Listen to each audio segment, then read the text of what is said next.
Bibi Fahodie, Black Family, Race First. Once again, we're back here at the School of Urban Philosophy, where we always straight up, straightforward, and straight to the point, where we use information as a tool and as a weapon to deepen and raise Black consciousness, to push Black people forward towards African sovereignty. As always, we welcome you to join us. As always, you're welcome to come on and dialogue with us if you feel up to it. As always, we gonna do what we do. We're gonna talk and we're gonna open up. We're gonna get into some things. So I know I asked my comrades earlier, about 3-4 minutes ago, if they had anything on their heart that they wanted to, dig into, and they said they didn't have anything directly pressing. They said they just pretty much ready to battle, to do the work. And that's where I would like to start at tonight. I would like to start in terms of, there are a lot of terminologies that are used. We tend to use a lot of terminologies when we do this work. I like to revisit terms, to revisit concepts and ideas. And I want to revisit an idea that we talked about before here. I think it's very important that we spend some significant amount of time talking about it because as we come to understand it better and clearer, we will understand how it's useful and necessary to us as a people. And that idea and that concept is Black familyhood. Black familyhood. And I'm going to tell you why I want to talk about Black familyhood. Because as I interact with many and various peoples, the one thing that I'm beginning to see is a breakdown within the Black family. Within the biological family, it's a breakdown. And even in those individuals who are seeking to build some type of external or extended type of family, there's a breakdown. And I believe, to a large extent, the breakdown in the Black family can be linked to a number of factors, but one of the primary factors that I want to highlight is a fundamental misunderstanding of what family is, how to build it, how to manage it, and how to sustain it. And I'm not speaking in any type of theoretical way, philosophical way. I'm speaking strictly realistically from looking at my own situation, biological family, and then looking at the different iterations of family efforts over the years. Right? There's a misunderstanding as to what family is, what sustains it. What are those things that glue family together? What sustains family? What makes family important? So I'm going to stop there. Hopefully I crafted this question clear enough, because I want to hear what my comrades have to say. I want to hear you, brothers. What's your take on what you've just heard me elaborate upon? I'll pop in there first because we just had some family time tonight, and it was a good time, worthwhile time, and we had a family time tonight of many dynamics. So first and foremost, what is family? Family is the fundamental person creating vehicle. It is that institution, the first institution, the primary institution, which teaches a person virtually, I would say, at least 70% of what they understand and how they're going to move through the world. It's the family. It comes from the family. And if I remember this conversation, Baba, correctly, that we actually had a while back, I want to say that my wife illuminated the aspect of why do we use, as an example, why do we use Tide as a detergent? You know what I mean? When there's so many other detergents, why does a person go with Tide, or why does a person go with a particular, I'll just say, brand when it comes to using certain things for their household? Most of the time it's because of the family. Something that got passed down from grandma, something that got passed down from mom, something that maybe they had a close relationship with their cousin and their cousin did it, and therefore I'm gonna do it because of that proximity. So family always teaches the value system. Family lays down the principle of the value system. And just for a moment, I want to thank my family, the one I was born into, because it was the family that I was born into that gave me very fundamental and early stages of my sense of Pan-Africanism. And then it is the family that I went to build and the family that I went to go create, and that happens sometimes, my PLM family, because the early stages of Pan-Africanism and Black love and Black pride, and what I mean, we date this, we don't date this, that my initial family gave, it was refined and elevated through my PLM family. So I would say I would start with that. If I was just to answer the question, what is it? It is that primary educational institution that lays the foundation, the groundwork. And I would say at least about 70% of what a person thinks and how they operate and how they move through the world is going to come from their family. My brother Dakare? I say, yeah, I agree with you, Baba. I mean, and if I heard you correctly, Baba, you also asked why is family important? Yes. Yeah, so um, family is very important because it gives us our identity, our early stages of identity, and you can see that when people have a solid family, their character is more likely to be solid. If not, then we have people that's mistrustful, kind of standoffish, um, and people that just kind of got like a pessimistic view of the world, and it's hard to blame that person because of where they came from. So family is extremely important because, like Baba Tamim is saying, like the foundation is expressed through many different ways, and so the child that's struggling to learn at school, the person who may not you know how to control themselves sexually as they get in middle school and high school, like these things is somewhere along the line the family influenced that. And so family is important because it prevents us from causing more damage in the world, but at the same time it gives us a sense of a belief in what we could do personally and also what we can do with other people. Like looking back at my family, like my mom, like my parents, they were separated. They separated when I was 5, but they both always been big parts of my life. Like my mom, she wasn't playing about education. She was quick to be like, if your grades ain't straight, you ain't playing no sports. Like there's been plenty of times she pulled me off for the soccer team. One time as I tried to plagiarize my teacher's signature. I tried to plagiarize my mother's signature. And my mom caught me and she pulled me off for the soccer team. Like I was crying and everything. I ain't like that. But she I ain't say, care. Like, mama. yeah, I remember one time I had a basketball playoff game. Feel me? The playoffs. We talking about playoffs. And it was a black soccer competition where she had me sign up. We was competing for Black History Facts. And it was either go to the playoff game or go to Black Saga. And you better believe my mom did not hesitate.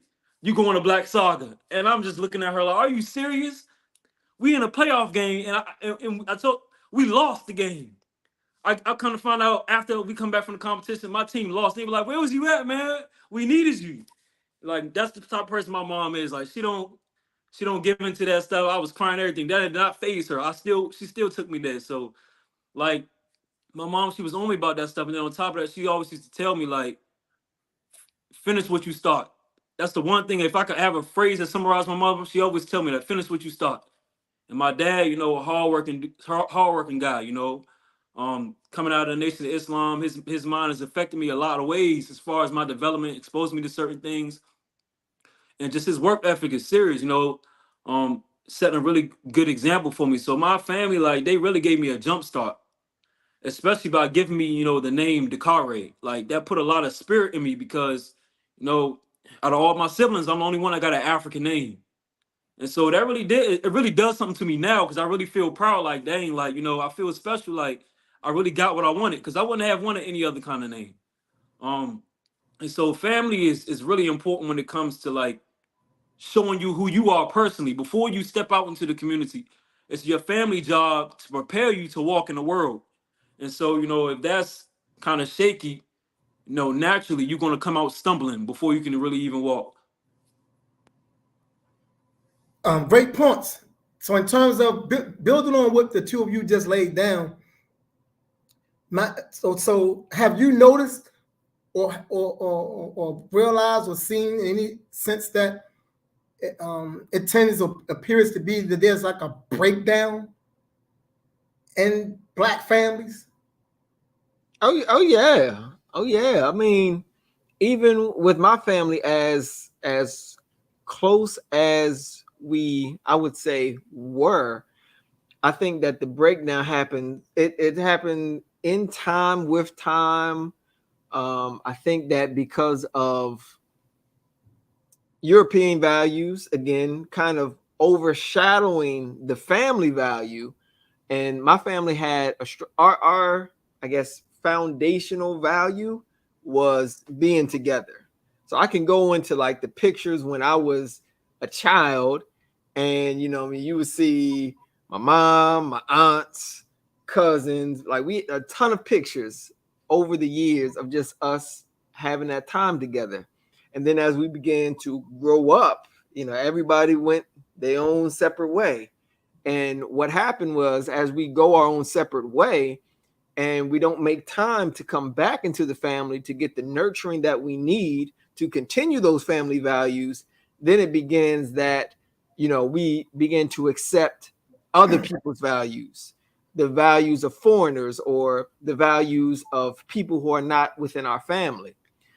So I'm saying that in kind of a smaller sense, like this is what I've noticed my family has gone through, so that the amount of time that together that we have spent, it has dissipated, and certain family traditions have also not been able to carry forth. So because I enjoy many of our family traditions, I do my best to try to instill it in my household. But when you were to look at my cousins or other folks in the family who have at one point in time have done those traditions and have been around, they're no longer doing those traditions, and that expands out en masse to many of our Black families. So I've been able to I've seen it happen so many times where so and so grows up, even my wife's story, 21 first cousins, all of them went to the same school. Nobody mess with the Crooms. Why? Because you mess with one of them, you messing with all of them. And then what happens? Well, the 21 first cousins, they spread out, they went all over the place. And I think and I see that happening with many of our Black families, is that some of the traditional values that we've had have it's eroded over time, and those innate values have been replaced by European values. So I've definitely seen that breakdown. So we definitely got to have that conversation of how do we rebuild it, how do we sustain it? Because again, if the family is accounting for, I would say, again, about 70% of how a person thinks and perceives and moves through the world, whether they're going to a Black organization to help build a community or whether they, going out in the world doing whatever, the question then becomes, if the family has eroded and another people's value overshadows the family value, then what happens with that next generation? Where do they go? What values do they learn? And if that is cycle through effectively all Black families, what does our future look like? It ain't bright. Ain't bright.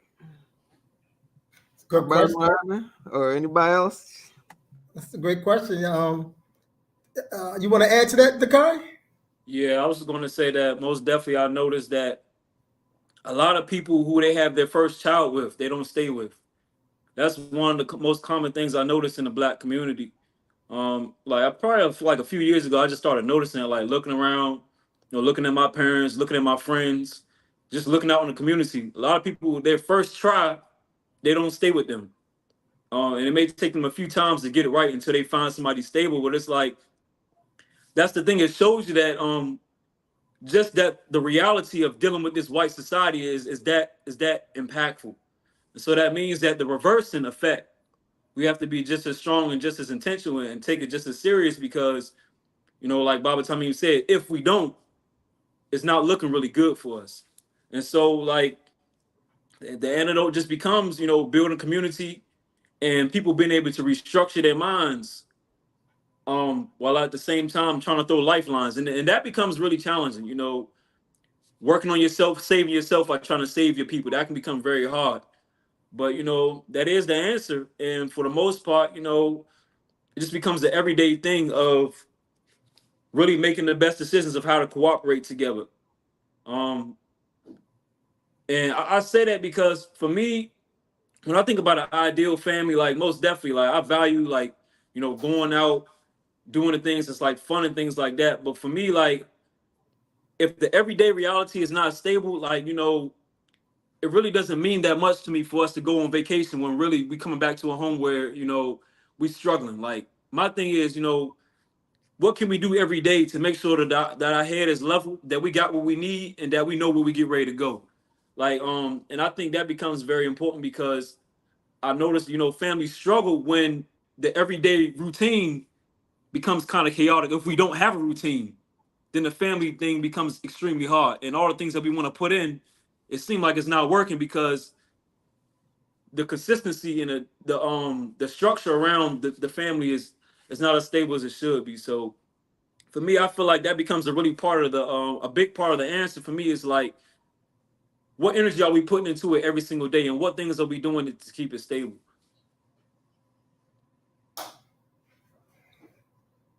So let me phrase it this way, based on what both of you have laid out. I think I hear like this theme, an erosion of Black family values. An erosion of Black family values, and the values are the glue. The values, like in the culture, like the glue is our traditions, our values, our rituals. That's the glue. You know what I'm saying? So when that is disrespected, discarded, negated, kicked to the side, you start seeing a breakdown in the culture. So when you look at the family, because the family and the culture are one and the same. So this Black family that many of us can reminisce about these good moments, we can reminisce about these good moments because at that time period, that family structure was still exemplifying some Black family values, which were of the culture. It was still carrying that. But now we are seeing a breakdown. So what is the culprit? Is it one singular culprit? Multiple culprits that have attacked this family, this Black family, that precipitates the erosion of these values? I'm gonna throw a culprit out there. I'm gonna see what y'all say. Now I know in the general sense, we can say European culture, right? We can say that in a general sense. Yeah. But I don't want us to go to general. I want to look at some specific things, like some specific tactics that spawned out of this European paradigm that's having an adverse effect on the family. If that makes any sense. I don't want us to take the easy route. I want us to be very critical and analytical tonight. I don't want to take the easy route and say, well, European culture, white society is the reason, right? what specific tactics or things that spawn out of this European paradigm that has a direct adverse effect upon the Black family?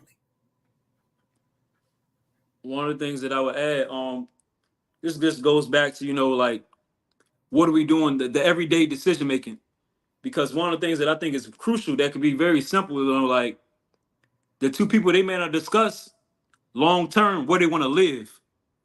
They may meet in Maryland and they may like, oh, one person, they might not even really talk about it. One person may be like, I like it here. My family is here.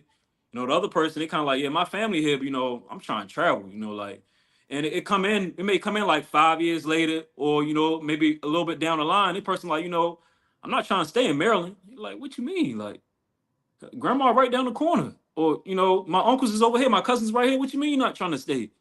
And that right there becomes an enemy of the family because we didn't discuss that.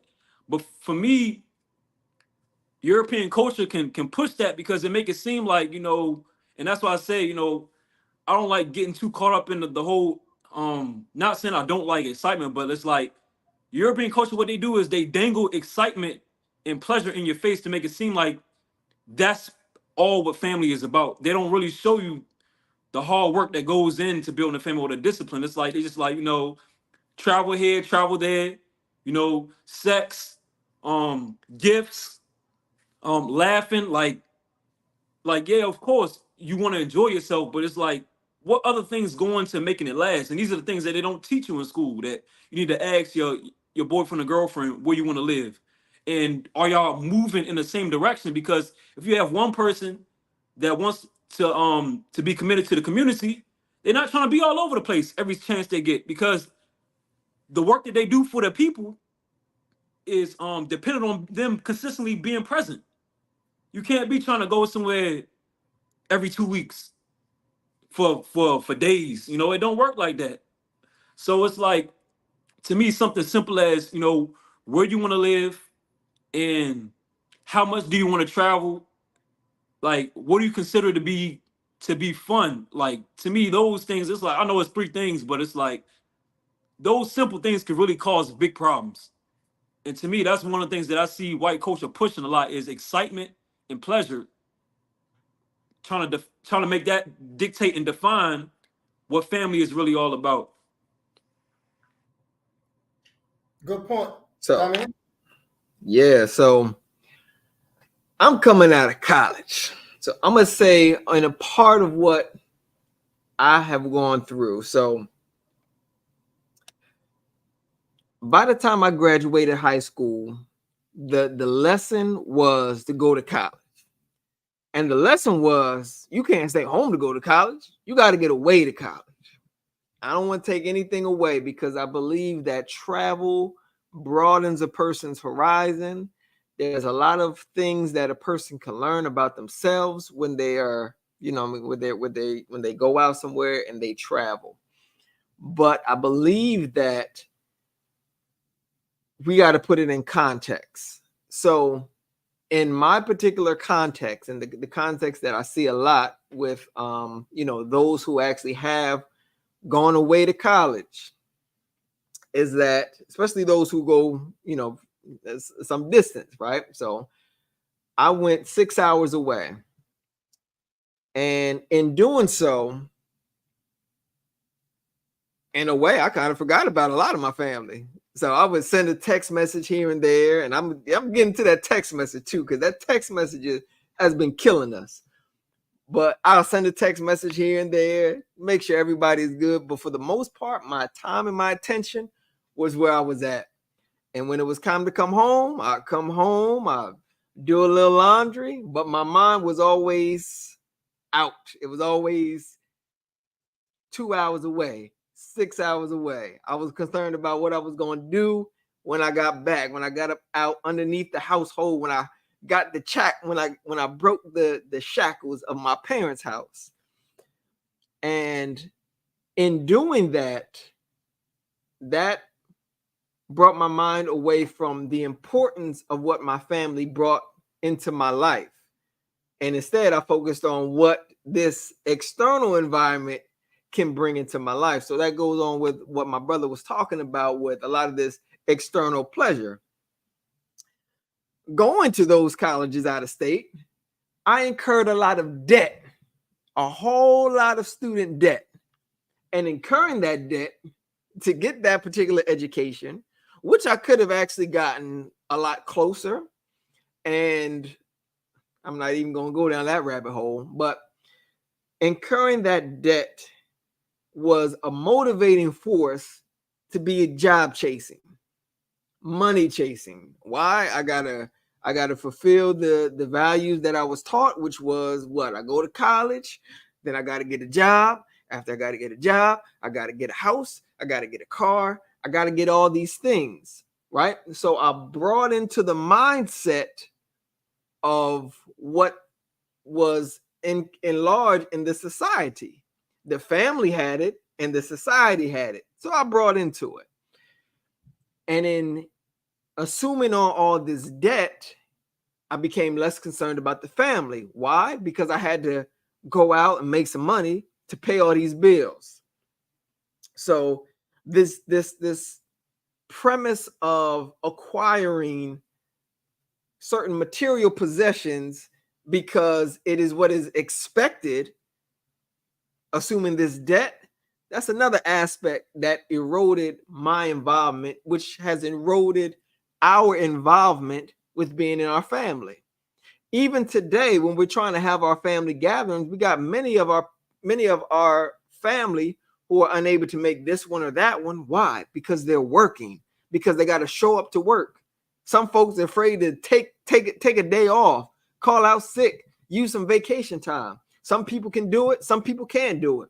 We got breakdowns in all families, whether you got an organizational family or whether you got your blood family that you brought into. Why? Because somebody got to work, somebody got to pay a bill, somebody got to make some ends meet. And that aspect, that job chase, that rat race has been killing us. It's been taken away. Now I have cousins now coming up younger than me, and I've missed some of their graduations. You know what I mean? Those who I should have been invested into as their fathers, my cousins, their fathers have invested into me. It should have been my responsibility to invest in them the same way. And because I failed in that aspect, then there becomes a further breakdown. So at this stage in my life, it's a matter of trying to find out where they're at and to see if there's any way that those relationships can be mended. The same way with organizational families.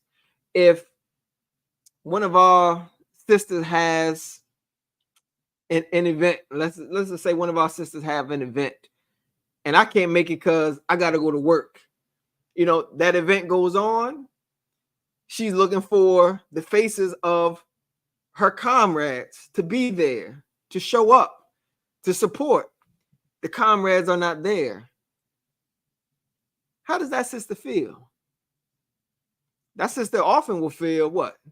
Now she will understand, yes, but slighted, maybe slightly abandoned, maybe that she's not whole or good enough. You know, there's a number of things that can crop up in our minds because of the environment that we find ourselves in. So we always got to make sure that we find a way to show up for family. And if for whatever reason, because again, I understand we get caught up in a lot of things, and that debt burden is slavery today. That debt burden is slavery today.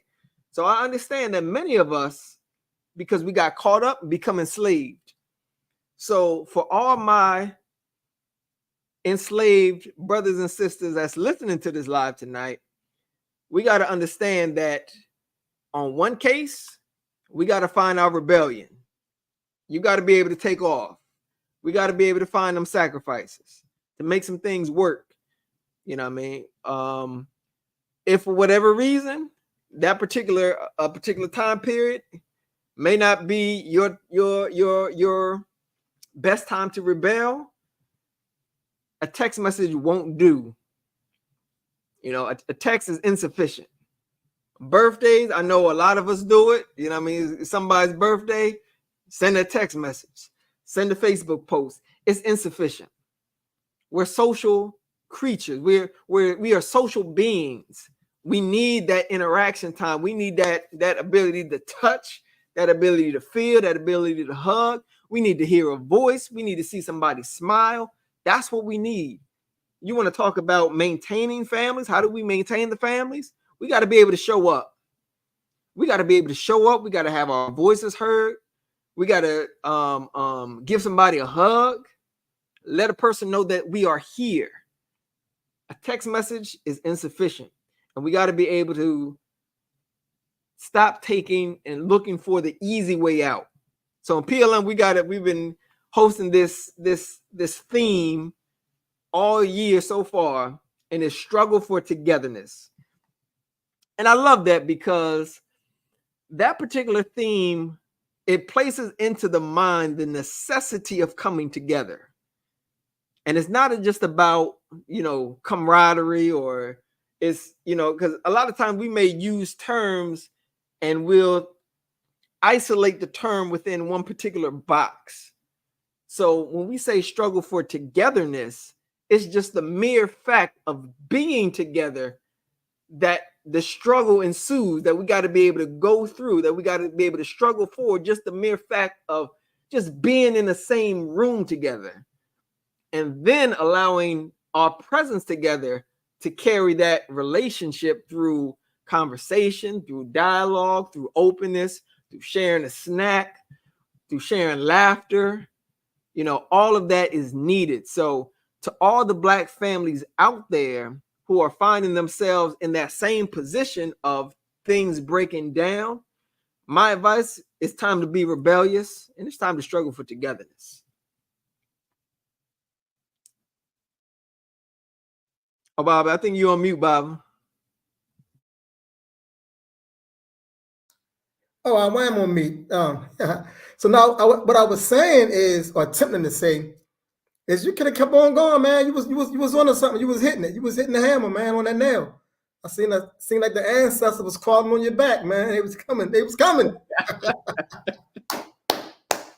a good thing. Yeah, that's a good thing, man. That's very important, though, and that's one of the things I attempt not to do. I strive not to do the text messaging with important things. I really do strive to call people, because I can see how, we don't have to move the way society is moving. I know people oftentimes say that, boy, you better change with the times. Some things we got to push against. We can't change with everything because it's moving us away from our human beingness. It's taking us into these other areas of creatures. You know what I'm saying? It takes us to these other areas, and we have to push and fight and struggle, man, not to go there and to retain what it means to be a human by attempting to do human things. So yes, we got to be able to pick that phone up sometime. We got to be able to call. If you can travel, you come. And yes, if you got work to do, man, we should strive as much as we could to be together. We should value that time over anything else. And we should always strategize around being together. So even when I do have employment in the traditional sense, one of the first things I do when I go through orientation is I make it known up front. I can't do overtime. I get that out the way out the break. I can't do overtime. I'm not pushing for no overtime. It's bad enough you getting what you're getting from me. This 40 hours is enough. It's more than I want to give. You know what I'm saying? So I'm letting I let them out the break. I don't have no extra energy to do overtime. And then you got some people like, boy, I love overtime. I don't love overtime. Never loved it at all. You know what I'm saying? Because it robs you. It robs you. You know what I'm saying? And you're right. When you're chasing the bag, whether that's because of debt, you know what I'm saying? Whatever it may be, man, it robs us of so many other vital social nutrients, man. And you lose so much.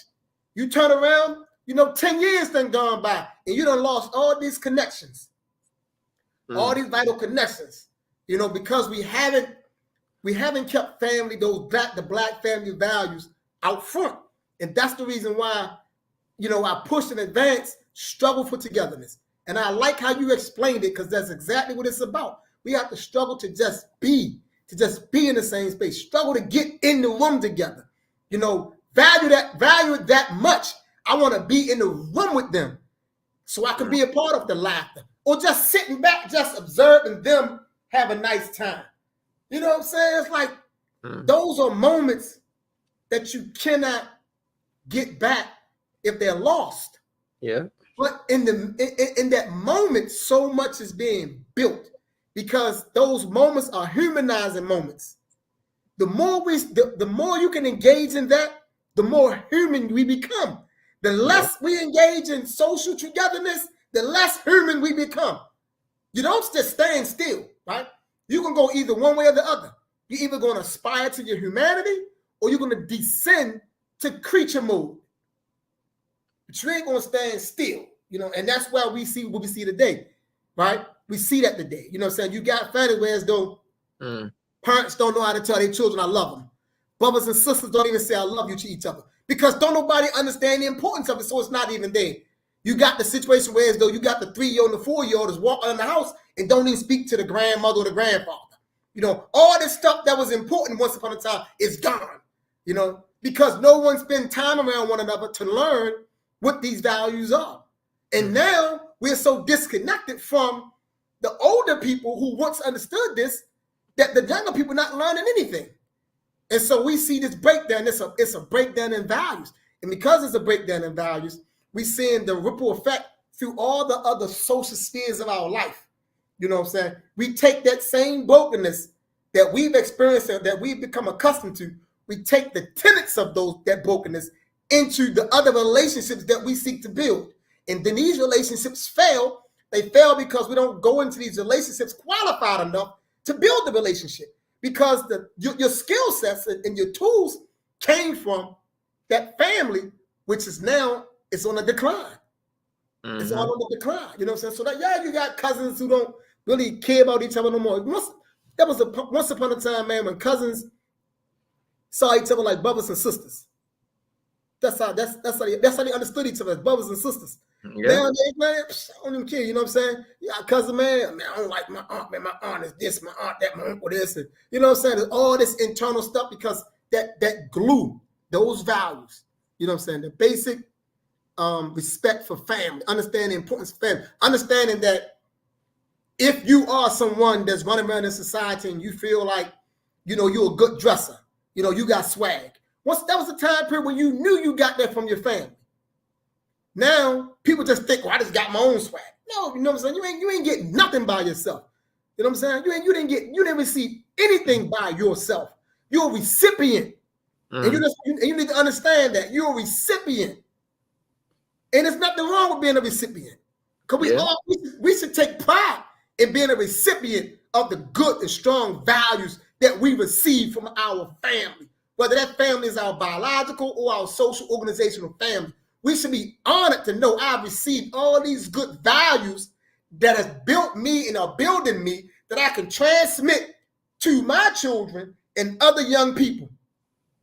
You ain't got to run around and beat your chest and tell the world, oh, I did this all by myself. That's why I never tell people I just stumbled into this knowledge. Everybody know, you see what I'm saying, that dude gave me that book, Thoroughly Sheffield Bay. I make the whole world know that. You know what I'm saying? I'm not letting no one ever believe that I just woke up one day and said, oh, it's time to wake up and start reading books. No, somebody came and got me out the dark. You know what I'm saying? His name is Thoroughly Sheffield Bay. And I'm going to say that name to the end of my days. And the first book was From Superman to Man.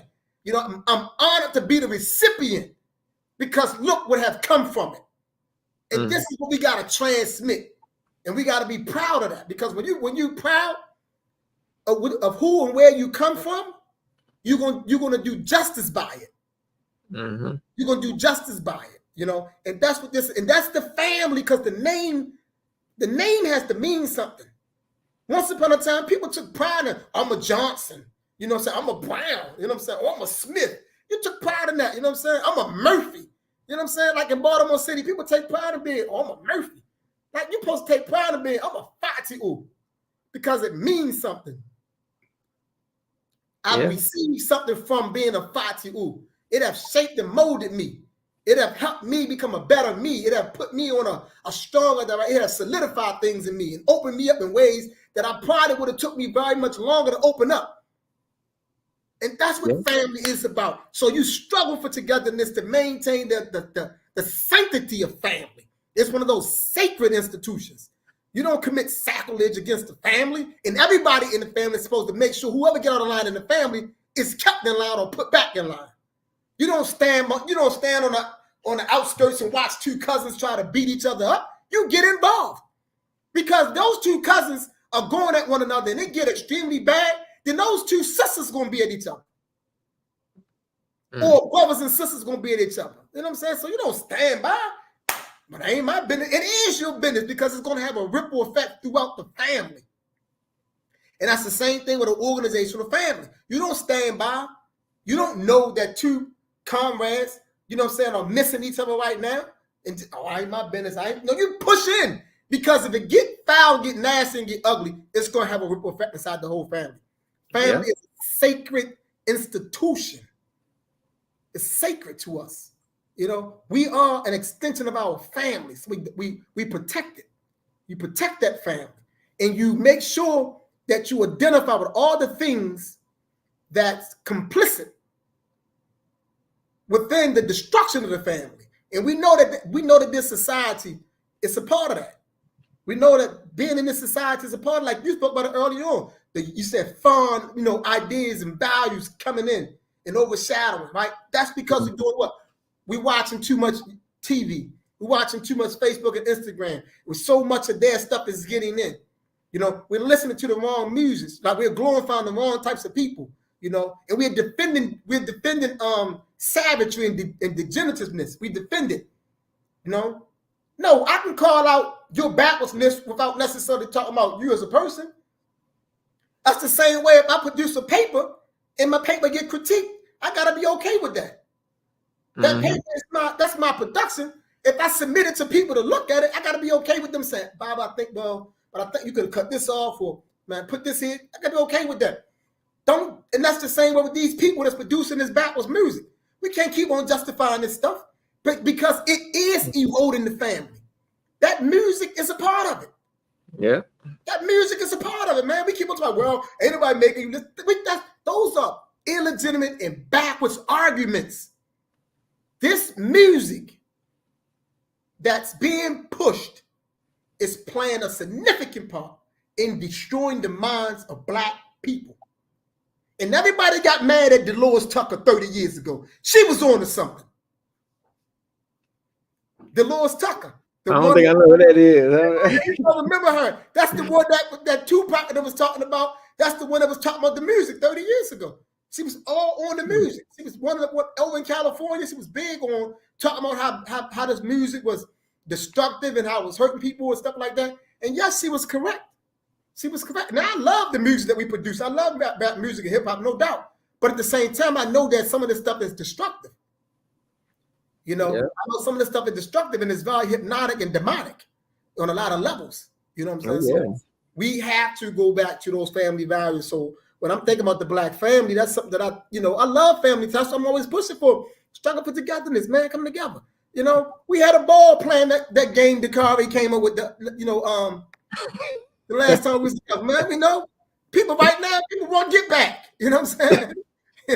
But that was time. That was well time spent. Well time spent together. Good time watching the babies run around and play together. Because at the end of the day, African-centered children don't have a lot of friends.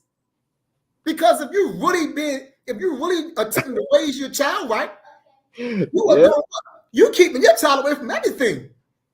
They don't have a lot of friends. So if we the adults are not struggling for togetherness to make sure these children can spend time together, we're doing them a disservice and harming them. Yeah. Because our children are not our peers. They need their own peers. So their peers are our children. So we got to make sure we bring them together. I got a picture. I was going to send you this picture at the lecture.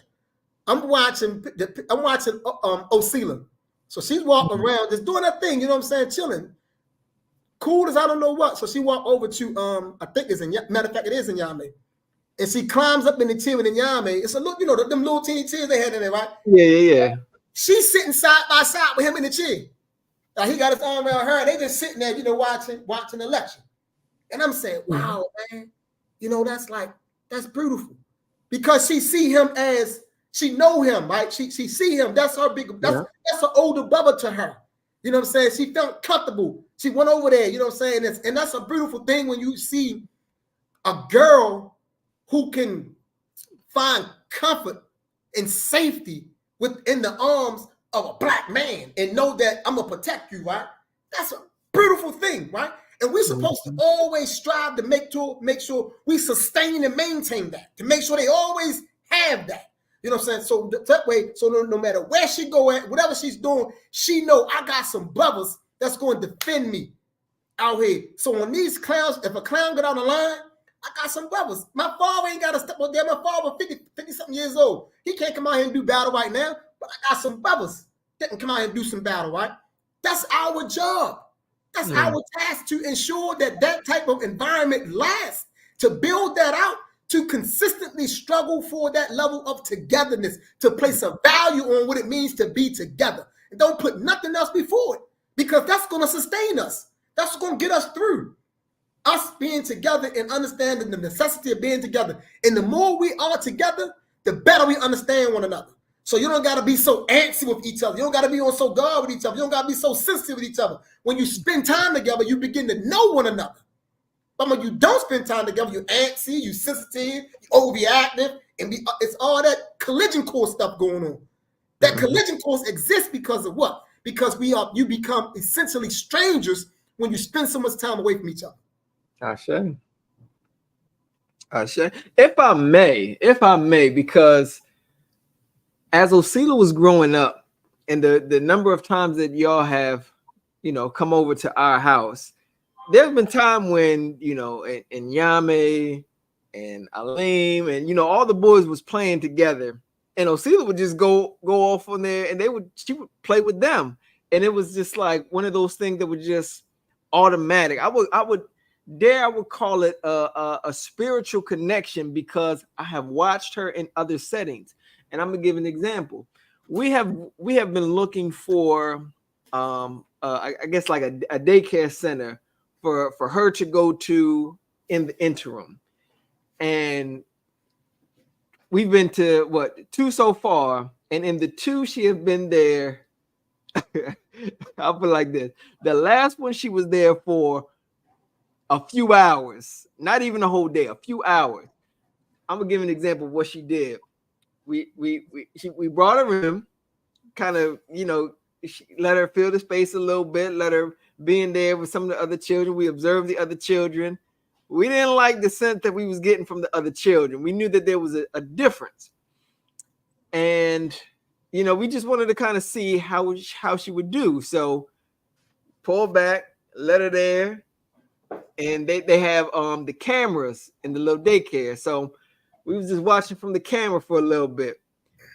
This girl, mind you, my daughter, in our spaces and a number of the events that we have done, she likes to go explore. She'll go to different tables. She'll go to different people. Baba just mentioned, you know, she'll sit with a Yame, or she'll play with some of the other children. Osila stood by herself. In a classroom full of children, she stood by herself in her spot. And that lasted for, I want to say, an hour. And then when all the children went to one area, because they were doing their circle time, their learning time in one particular area, she went to the table by herself and sat down for the next hour. She just sat there. And we was like, okay, now we gotta go get our baby. And from there, it's been, you know, I mean, she's been here. She's been getting educated again with us. But I give that example because I know that in the course of families, we have children. And in the course of having children, not all of us have an opportunity to work from home. Like me, I'm able to work from home. So many of our families, you may not be in that kind of situation where you can work from home.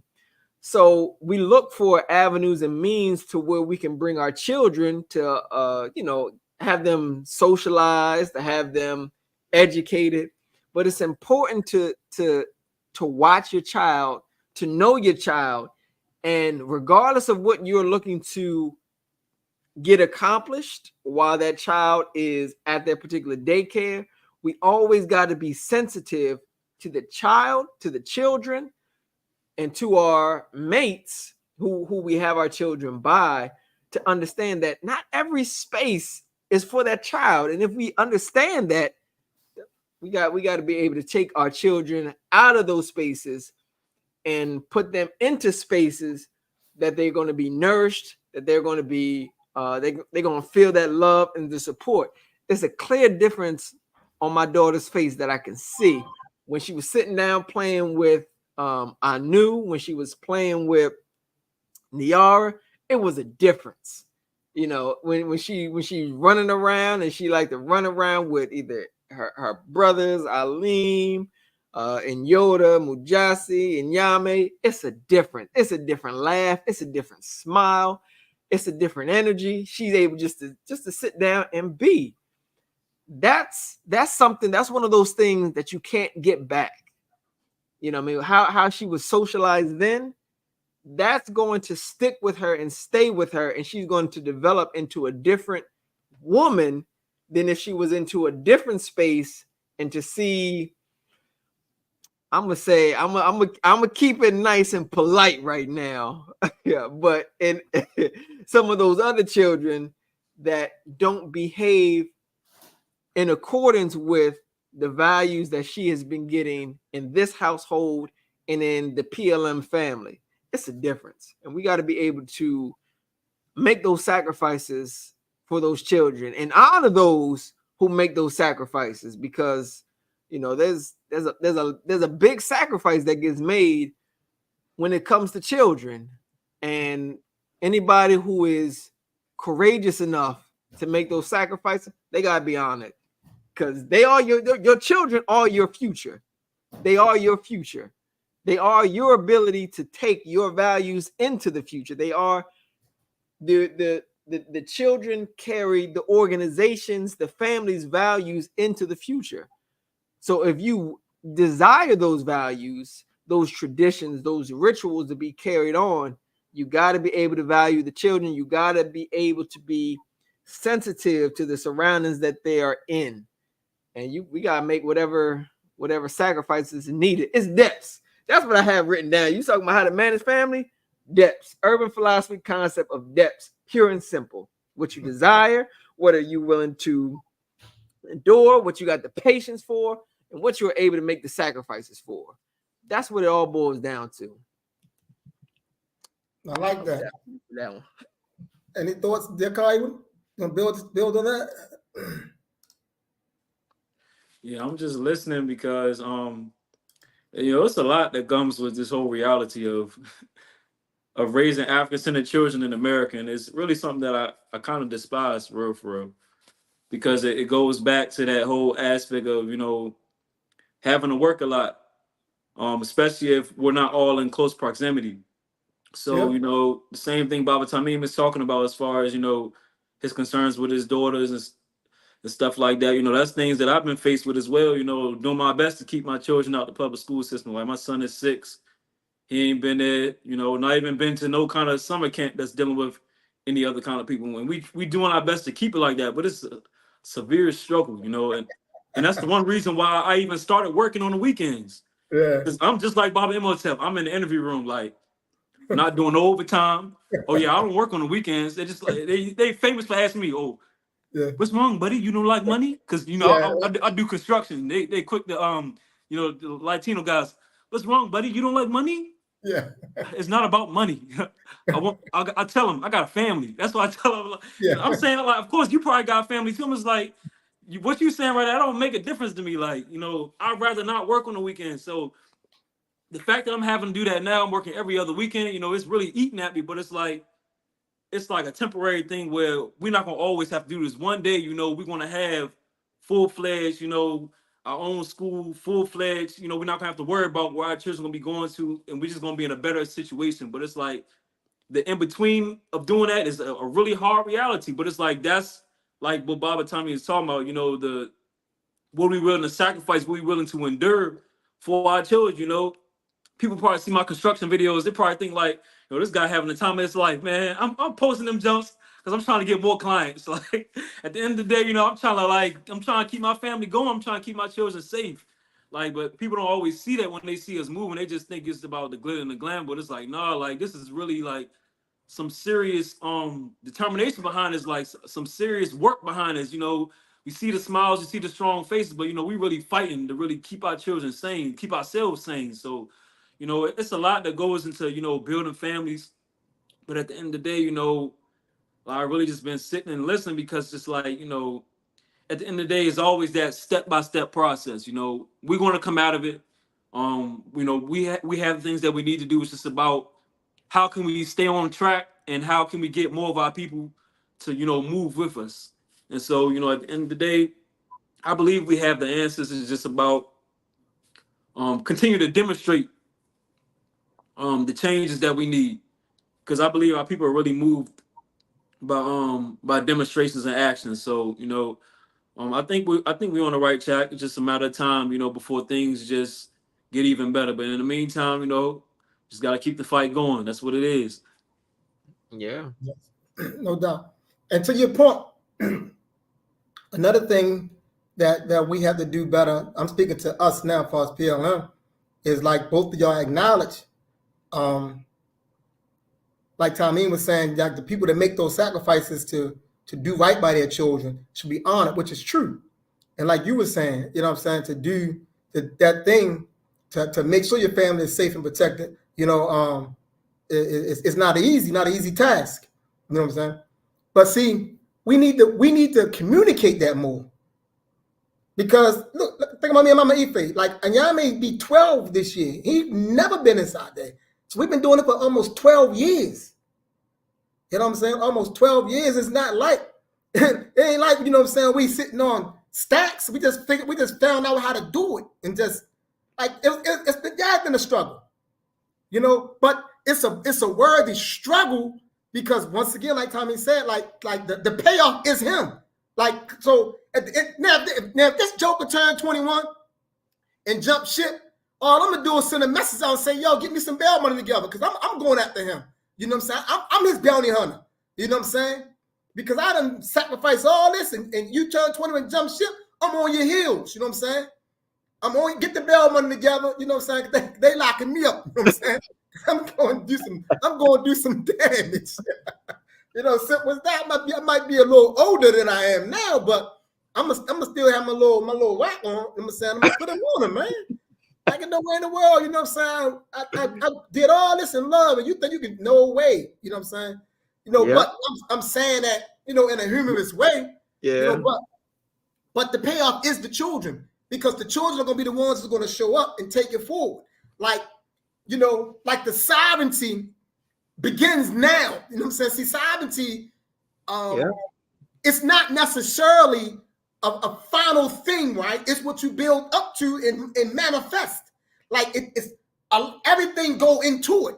So we are working in the sovereignty now, because it's like it don't come full-fledged, right? It's over time. You see what I'm saying? It's not so it's not like tomorrow we got 10 years of sovereignty. No, it ain't poof. No, African sovereignty is what we are doing now. Yeah, we are in the process of African sovereignty. We are in the process. You know what I'm saying?